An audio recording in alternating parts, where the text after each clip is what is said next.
Si je vous dis Parc Astérix, Musée Grévin, Val d'Isère, Méribel ou encore Futuroscope, cela vous parle forcément. Mais savez-vous qui se cache derrière?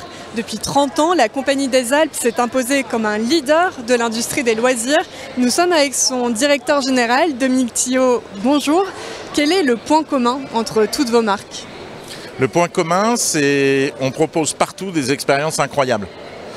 Basé sur un loisir réel, du vrai lien social. On n'est pas assis sur son canapé à faire je ne sais quoi. On crée du lien en famille, entre amis, entre collègues. Et c'est ça qui est la particularité. Et la manière dont on le conçoit, c'est d'avoir une réduction de notre empreinte carbone. Voilà, et c'est ça qui crée le ciment, j'allais dire, à l'intérieur du groupe, entre tous les collaborateurs, quel que soit le lieu où ils se trouvent. Vous avez récemment racheté un spécialiste du foot à 5 et du paddle. Quelle est votre stratégie de développement? Écoutez, c'était une opportunité incroyable parce qu'il y a un sous-équipement en France. Il y a une identité de clientèle en fait. Entre toutes nos expériences, on s'est rendu compte qu'il y avait beaucoup de joueurs de paddle ou de foot à 5 qui étaient aussi skieurs et ou qui allaient dans nos parcs d'attractions ou dans nos hébergements. Et donc c'est cette identité-là qu'on cherche, cette identité de clientèle qui permet d'avoir de la data et un jour de pouvoir leur proposer des expériences toujours plus incroyables. Je mentionnais Méribel, Val d'Isère. Au total, vous exploitez 10 domaines skiables. Côté neige, l'industrie a été bouleversée par le dérèglement climatique. Comment trouver de nouveaux équilibres entre tourisme, industrie, loisirs? Écoutez, d'abord la Compagnie des Alpes, c'est un groupe industriel qui produit du loisir, qui produit du service. C'est un peu particulier. Ici sur Global Industrie à Lyon, c'est un acteur qui a une typologie un peu particulière. Alors sur l'enneigement, c'est plutôt le froid d'ailleurs. Nous avons la chance de gérer des domaines, vous les avez cités, qui sont en haute altitude et qui eux ont une profondeur, j'allais dire, en termes de visibilité sur l'enneigement qui est de beaucoup de décennies, hein, au moins 50 ans, et donc même dans les scénarios les plus pessimistes.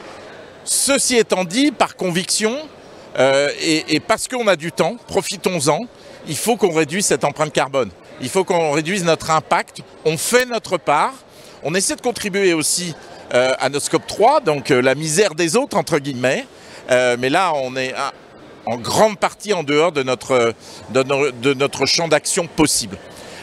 Mais chaque gramme compte. Je vais vous citer un exemple. Il y a 3 ans, une journée skieur à la Compagnie des Alpes, c'était 1,4 kg, 1400 grammes de CO2 par jour. Cette année, en 2024, l'année dernière plutôt, quelques semaines, c'était 212 grammes. Donc, comment vous avez fait? On a travaillé sur chaque brique. Sur le scope 1 et 2, sur chaque brique. Un élément très important, ça a été évidemment le recours aux huiles de friture usagées, dont nous nous servons à la place de toutes les énergies fossiles, dans les dameuses, dans nos chaudières de bureaux et d'ateliers, dans les bus. Ça marche très bien. C'est un peu plus taxé que si on utilisait du diesel, mais que voulez-vous? On avance quand même, on est sur cette trajectoire-là, et c'est ça qui crée aussi le collectif. Pour tous les salariés et les collaborateurs, et au-delà, nos fournisseurs du groupe Compagnie des Alpes. Les Alpes vont accueillir les JO d'hiver en 2030, ça va forcément créer de nouvelles opportunités, économiques notamment. Est-ce que selon vous, ça peut aussi être une opportunité d'accélérer la transition écologique? Absolument. D'ailleurs, ils ont été annoncés comme tels. Autant les JO d'Albertville, vous vous souvenez, ça avait été l'époque d'une grande infrastructure routière qui s'appelait la RN 90, Route Nationale 90. Ça, c'était le siècle dernier. Ce siècle, ça sera de l'investissement, je l'espère, je le soutiendrai, dans le mode ferroviaire. C'est là où il faut qu'on passe un cap. Comme la RN 90, le siècle dernier, nous avait permis de passer un cap en termes d'accessibilité, notamment donc de la Tarentaise.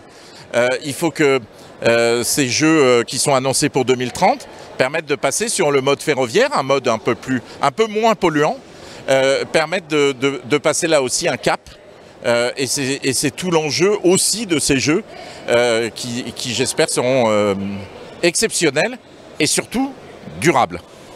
Vos collaborateurs sont notés sur leur performance économique mais aussi sur le CO2. Vous pouvez nous expliquer cette démarche? Écoutez, nous déjà le groupe qui est coté en bourse produit ses résultats en deux monnaies, en euros et en grammes de CO2. Et donc on s'est donné une trajectoire d'ailleurs volontaire, hein, personne ne nous oblige, en scope 1 et 2. Fin 2022, on a la trajectoire pour arriver au net zéro, sans compensation évidemment. Alors comment on fait?